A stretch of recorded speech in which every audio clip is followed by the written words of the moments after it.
Nos es dado el conocer los misterios del reino, ¿no es cierto? Pero a ellos no les es dado.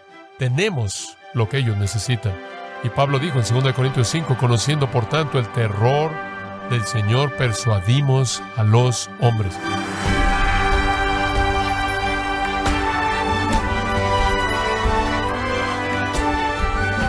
Le damos las gracias por acompañarnos en su programa Gracias a Vosotros con el pastor John MacArthur. De vez en cuando alguien escribe un libro afirmando haber muerto y tenido experiencias en el cielo, en el infierno. Sin embargo, ¿se puede confiar en estos testimonios? ¿A dónde debe ir uno para encontrar la afirmación o la información correcta acerca del cielo y del infierno? Hoy, John MacArthur muestra que para aprender de este tema, solo hay un recurso de información confiable y que nunca cambia. Parte de la serie Las Parábolas del Reino, aquí en Gracia a Vosotros. Y ahora tenemos el privilegio elevado y sagrado de venir a la palabra preciada de Dios, y para ello lo aliento, si es tan amable, a tomar su Biblia y acompañarme a Mateo capítulo 13. Mateo 13, versículos 47 al 52. Llegamos a la última de 7 parábolas presentadas por nuestro Señor Jesucristo en este capítulo 13. Y este es el clímax. Esta parábola en particular es una parábola acerca de juicio. Es una parábola acerca del infierno. Y el punto clave de la parábola se encuentra en el versículo 50. El horno de fuego. Allí será el lloro y el crujir de dientes. Nuestro Señor habló mucho y con mucha frecuencia acerca del infierno. Dijo muchas cosas acerca de la morada de los condenados, los impíos, los que rechazan a Cristo, pero de todas las cosas asombrosas y aterradoras que Jesús jamás dijo, quizás la más asombrosa fue cuando le dijo a los líderes judíos, ¿cómo escaparéis de la condenación del infierno? En Mateo 23:33, ¿cómo escaparéis de la condenación del infierno? Nos parece extraño oír palabras así saliendo de la boca del Señor Jesucristo, porque no asociamos al Señor Jesucristo con el infierno, con la frecuencia que debiéramos. Él dijo más acerca del infierno de lo que dijo acerca del amor. Él dijo más acerca del infierno que el resto de los predicadores bíblicos combinados. Y si vamos a modelar nuestra predicación según el patrón de la predicación de Él, entonces el infierno es un tema primordial para nosotros. La otra noche oí a un rocker punk adolescente siendo entrevistado, y el reportero le dijo a la mujer, ¿qué es lo que esperas con mayor gusto? ¿Qué hay en el futuro para el rock punk? Ella dijo, la muerte. Espero con gusto la muerte. Él dijo, ¿por qué? Ella dijo, quiero ir al infierno porque el infierno va a ser divertido. Espero ir al infierno. Quiero morir para que pueda ir al infierno y divertirme. ¡Qué engaño! El infierno no es divertido. Un escritor dijo, no hay manera de describir el infierno. Nada en la tierra puede compararse con el infierno. Ninguna persona viviente tiene una idea real del mismo. Ningún loco, en sus ideas más incoherentes, jamás ha contemplado su horror. Ningún hombre en delirio jamás ha concebido un lugar tan terrible como este. Ninguna pesadilla en la mente de alguien con fiebre jamás produjo un terror que le llegue al infierno más suave. Ninguna escena de homicidio con sangre salpicada, con una herida abierta, jamás sugirió una escena de tanta repulsión que pudiera tocar los límites del infierno. Que el escritor más dotado agote su capacidad en describir esta caverna de flama interminable, y ni siquiera él podría acercarse a la orilla más cercana del infierno. Fin de la cita. Esta es una parábola en la cual nuestro Señor advierte acerca del infierno. Ahora recuerde, en estas parábolas el Señor nos está diciendo cómo será este periodo de la historia de la humanidad, del mundo, esta forma de su gobierno. Él es el rey y Él gobierna en el mundo. Y Él está permitiendo en este periodo de tiempo que crezcan juntos el bien y el mal, como lo vimos en la parábola del trigo y la cizaña. Él tolera al bien y al mal a lo largo de este periodo, pero al final vendrá un juicio. Y esa es la razón por la que esta es la última parábola. Hemos abarcado las parábolas que describen la naturaleza del reino, el poder del reino, la apropiación personal del reino, y ahora llegamos al clímax y al final y el juicio. Y es una advertencia aterradora de que en el final habrá una separación eterna de los condenados, de los redimidos. Y el mundo, como usted puede darse cuenta, está moviéndose hacia esto. Toda vida humana está moviéndose hacia esa hora inevitable. El día de hoy, por lo menos 5,282 personas en los Estados Unidos, nada más, morirán y entrarán en la eternidad. La mayoría de ellas irán al infierno. Y esta parábola final nos lleva a quedarnos cortos de un sentido de advertencia severa. Ahora quiero que veamos en primer lugar el retrato que el Señor pinta. El retrato es primero, versículo 47. Asimismo, el reino de los cielos es semejante a una red que echada en el mar recoge de toda clase de peces. Ahora esto nos da el retrato que necesitamos entender en la enseñanza aquí. La pesca en la época de nuestro Señor era algo común. La pesca era un estilo de vida. La pesca para algunos de los discípulos era su estilo de vida. Entonces ellos habrán entendido con mucha claridad lo que Él dijo. Básicamente habían 3 maneras de pescar, y estas 3 maneras todavía se usan en ese país, en el lago de Genesaret, el mar de Galilea. El primero era con una cuerda y un anzuelo, la cual atrapa peces uno a la vez. En Mateo capítulo 17, versículo 27, el Señor Jesús le dijo a Pedro, coloca tu cuerda y tu anzuelo en el mar, y atrapa un pez y abre su boca y encuentra dinero, y entrégalo y úsalo para tus impuestos y para los míos. Y esa fue una ilustración del tipo de pesca que se realizaba con una cuerda y un anzuelo. Antes, en el capítulo 4 de Mateo, el Señor se había encontrado con los discípulos, Pedro y Andrés, y estaban pescando, y dice en el 4:18, arrojando una red en el mar. El segundo tipo de pesca era aventar una red. Anfiblestron es la palabra en el griego, y era una red muy especial. Era una red que era como un círculo grande, y en el perímetro externo del círculo habían pesas. Era jalada, se cerraba por la parte de en medio, y los pescadores llevaban una cuerda en su brazo.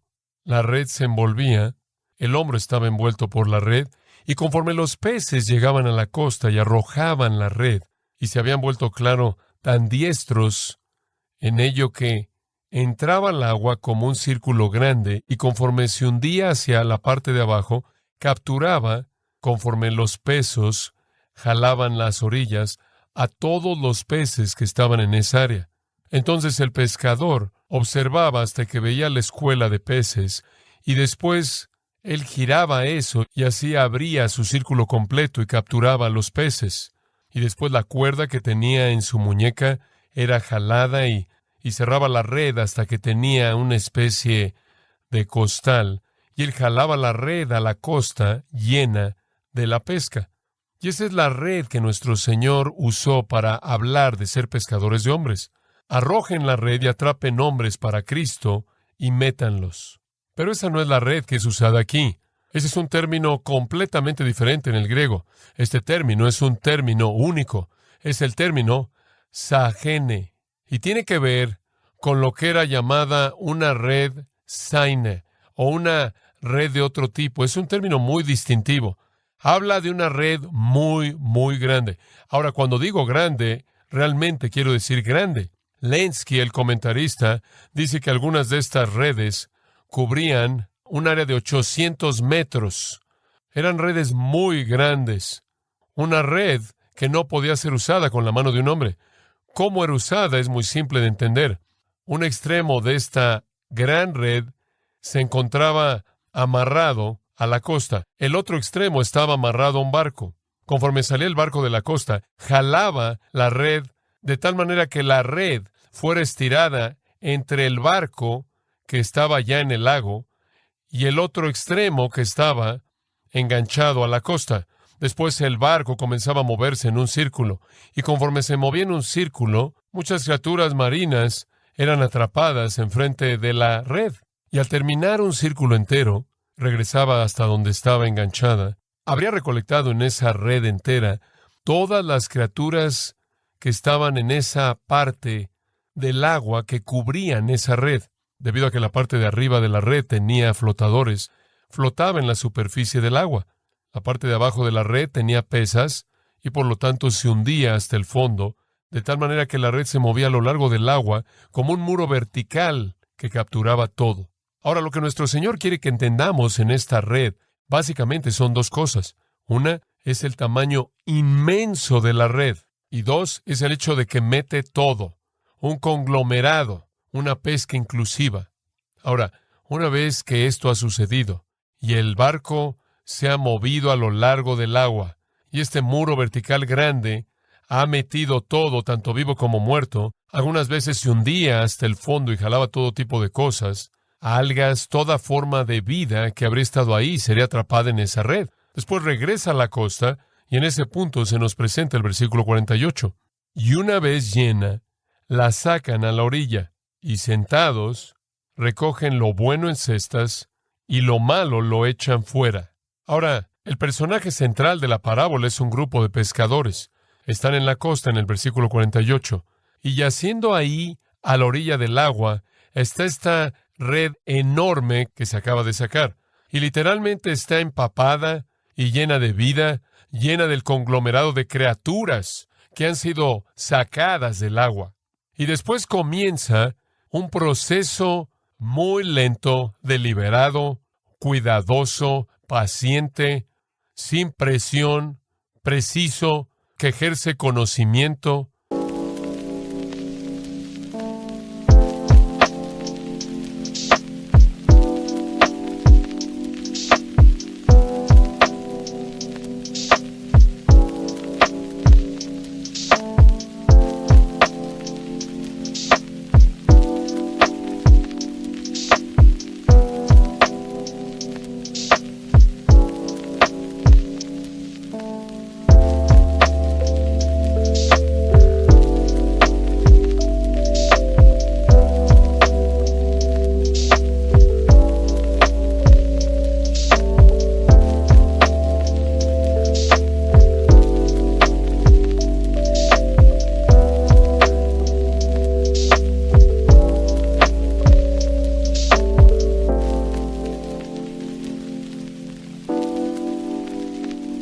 Conforme separa lo bueno de lo malo, se sentaron. Era algo que hacían con mucho cuidado, con mucha paciencia. Ahora, esta escena habría sido muy común para la gente a quien nuestro Señor habló, particularmente los discípulos. Tomaban lo bueno y lo colocaban en algunos contenedores, con mucha frecuencia contenedores que tenían agua para mantener a los peces vivos si iban a ser transportados. Si iban a ser usados de manera inmediata en alguna forma, los colocaban en otro contenedor. Lo malo era simplemente tirado. Ahora el retrato es muy claro, ¿no es cierto? Veamos en segundo lugar el principio, versículo 49. Y aquí está la interpretación de nuestro Señor mismo. Así será al fin del siglo. Saldrán los ángeles y apartarán a los malos de entre los justos. Deténgase ahí. Podemos detenernos en ese punto. Hay mucho que podría decir de esa parábola. Hay mucho que podría hacer con esto. Hay algunas posibilidades interesantes.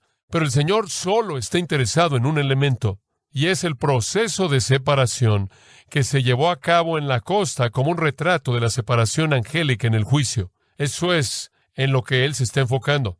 Como puede ver a lo largo de esta era, como hemos estado aprendiendo, lo bueno y lo malo van de la mano y Dios tolera la maldad.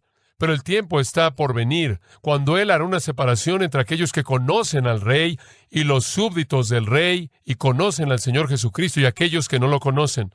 Y esa separación es inevitable y es definitiva.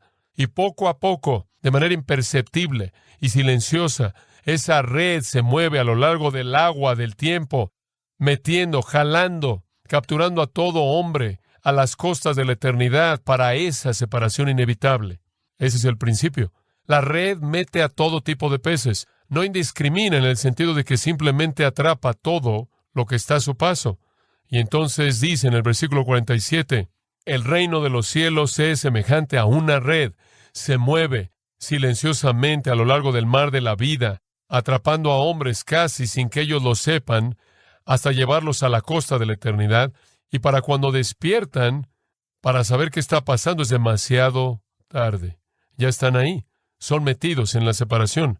Ahora, esta misma verdad que fue enseñada en la parábola del trigo y la cizaña, y usted puede regresar al versículo 41 y verlo, el Hijo del Hombre enviará a sus ángeles y recogerán en su reino todo tipo de cosas que ofendan y aquellos que hacen iniquidad, y serán arrojados a un horno de fuego donde habrá lloro y crujir de dientes. Misma idea, pero el Señor la repite.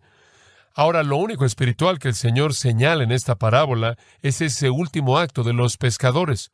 Todo lo demás es pasado por alto, sin comentario. Y creo que debemos dejar el resto sin comentario y simplemente tomar lo que nuestro Señor quiso enseñar. Cuando Él habló de arrojar la red, Él usó eso de una manera positiva para hablarle a los discípulos de capturar a hombres para Cristo. Cuando Él habla de esta red, esta sagene, Él está hablando de reunir a hombres para juicio. Observe el versículo 49. Así será al fin del siglo. Cuando el día del hombre se acabe y Jesús regrese a establecer su reino glorioso, entonces viene el juicio. Ahora, este no es un desarrollo técnico cronológico escatológico. Esto no está tratando de presentar todo elemento del juicio, todo lugar y todo momento. Y estamos hablando del gran juicio del gran trono blanco, o de las ovejas y los cabritos, o de el juicio del bemo, lo que sea. Esta simplemente es una afirmación general de que todos en el mundo son atrapados y en últimas, en la red del juicio, serán separados al final. Y puede notar de nuevo, si es tan amable, en el versículo 49, que los ángeles son los ejecutores. Los ángeles son los que separan, como lo vimos en el versículo 41, así como lo vemos en Mateo 24. Los ángeles vienen con el Señor para actuar en juicio, así como vemos en Mateo 25, así como lo vemos de manera repetida en Apocalipsis, particularmente el capítulo 14. Los ángeles son los agentes del juicio de Dios. Entonces, mientras que el reino puede por un tiempo tolerar el bien y el mal creciendo juntos, la separación se acerca más y más continuamente. Ahora, algunas personas han preguntado, ¿por qué esta parábola es incluida si la idea básica de separación inclusive se incluye en la parábola del trigo y la cizaña? Y la respuesta a eso son varias cosas. Número uno, es repetida debido a que el trigo y la cizaña enfatizan en particular la coexistencia. Esto enfatiza solo la separación. Se repite también porque el Señor tiene un corazón compasivo y Él quiere añadir una advertencia más. Eso es típico de nuestro Señor. Él advirtió acerca del infierno muchas veces. Tan preocupado estaba que los hombres no fueran.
Muchas veces Él dijo, velad, velad, porque no sabéis, no conocéis ni el día ni la hora cuando el Hijo del Hombre venga. Muchas veces Él advirtió a la gente que no tomara a la ligera su pecado, porque enfrentarían la inevitabilidad de la rendición de cuentas que tendrían que darle a Dios.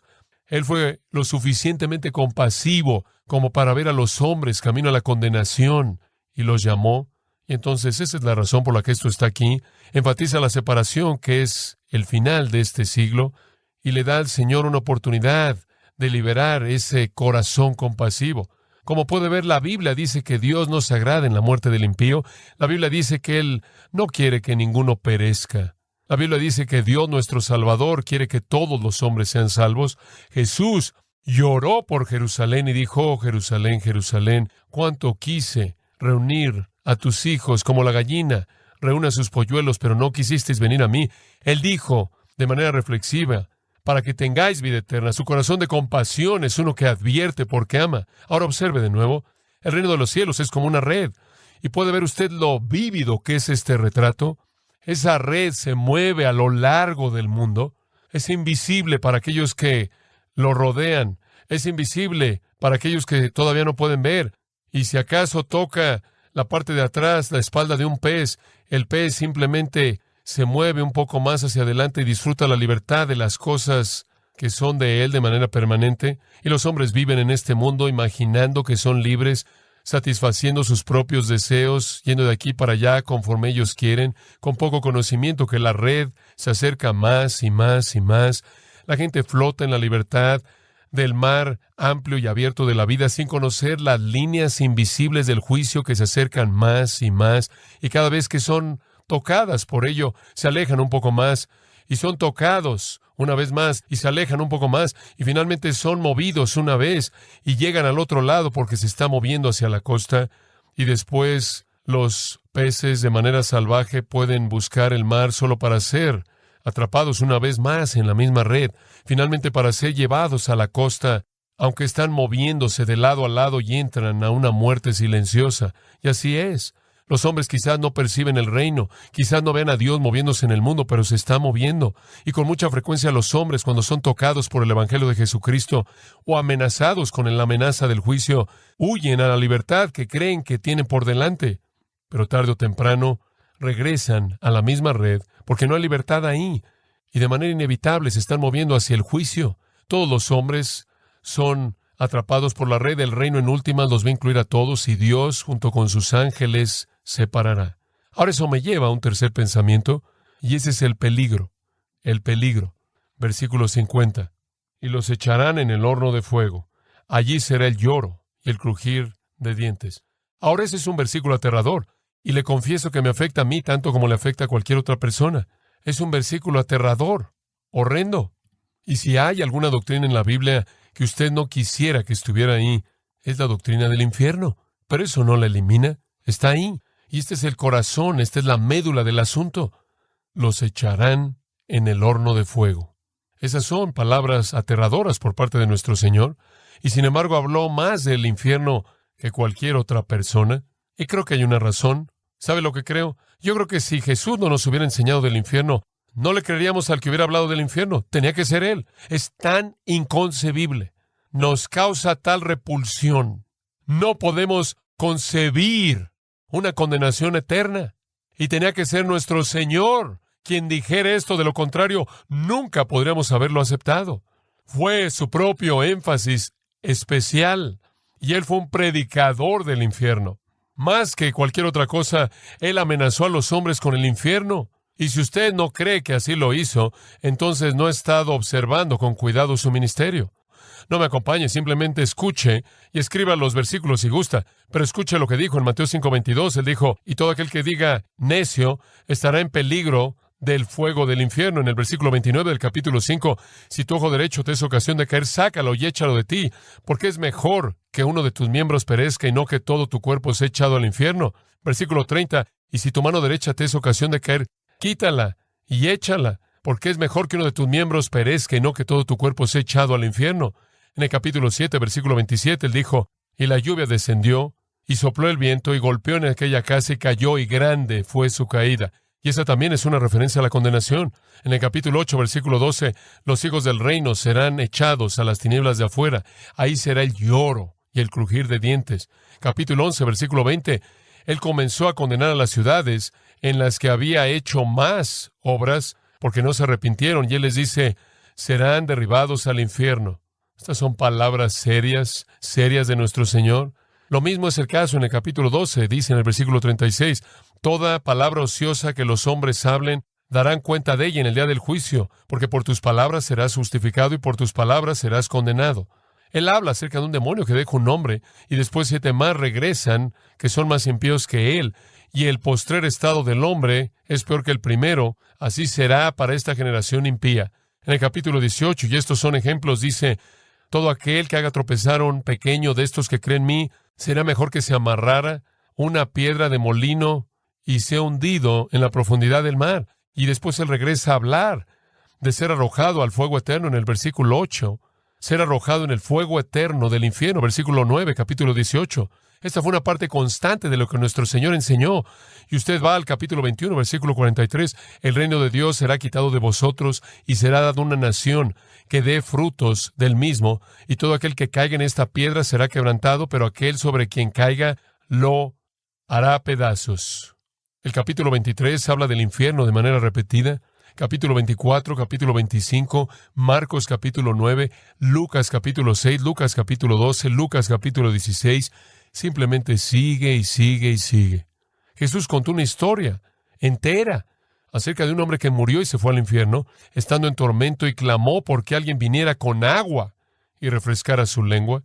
Ahora, entonces, si usted fuera a evaluar cuál debería ser el énfasis de la predicación, en base al ejemplo de Cristo, debe ser predicación acerca del infierno. Nuestra generación no hace eso. Nos debe convencer de pecado que decimos tan poco acerca del infierno. Es tan difícil de creer, es tan aterrador, es tan impresionante que tuvo que venir del Señor. De lo contrario, nunca habríamos podido aceptarlo. Ahora, ¿qué es este horno de fuego? ¿Qué es el infierno?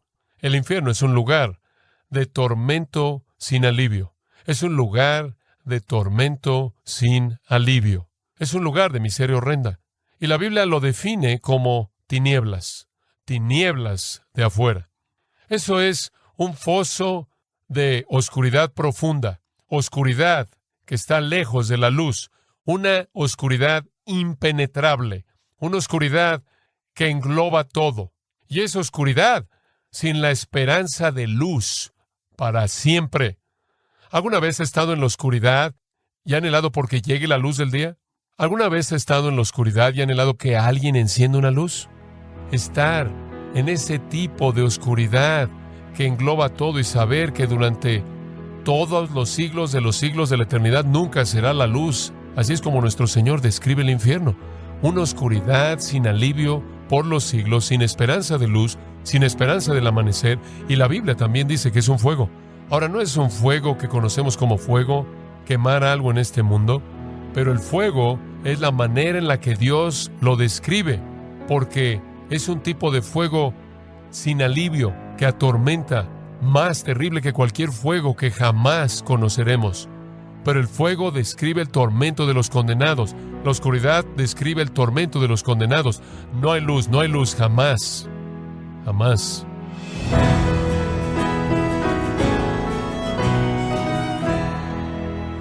John MacArthur nos mostró que Jesús dio la descripción necesaria del cielo por medio de ilustraciones que se llaman parábolas. Hoy vimos cómo Jesús utilizó parábolas para describir la realidad del infierno, parte de la serie titulada Las parábolas del reino, aquí en Gracia a Vosotros. Estimado oyente, tenemos a su disposición el libro Las lecturas diarias de MacArthur, en donde se nos ayuda a tener un conocimiento más profundo y una mejor comprensión de la verdad de Dios. Adquiéralo visitando gracia.org o en su librería cristiana más cercana. También puede descargar todos los sermones de esta serie Las parábolas del reino, así como todos aquellos que he escuchado en días, semanas o meses anteriores. Y recuerde, puede leer artículos relevantes en nuestra sección de blogs, ambos en gracia.org. Si tiene alguna pregunta o desea conocer más de nuestro ministerio, como son todos los libros del pastor John MacArthur en español, o los sermones en CD, que también usted puede adquirir, escríbanos y por favor mencione la estación de radio por medio de la cual usted nos escucha en Gracia a Vosotros. Es importante conocer no solo el país y ciudad de donde usted nos escucha, sino también la radio. Para quienes contactan nuestro ministerio por primera vez, pueden solicitar una copia del mensaje de promoción sin costo alguno, un mensaje por oyente únicamente. Si usted vive en los Estados Unidos o Puerto Rico, escríbanos a Gracia a Vosotros, P.O. Box 4000, Panorama City, California, 91412. O puede escribirnos a través del siguiente correo electrónico: radio@gracia.org. Y es nuestra oración que Dios haya obrado en su vida y hablado a su corazón, desafiándole y ministrándole por medio de la enseñanza de su palabra. Y tenga presente que sus oraciones son vitales y que puede ofrendar a Gracia a Vosotros yendo a nuestra página en gracia.org.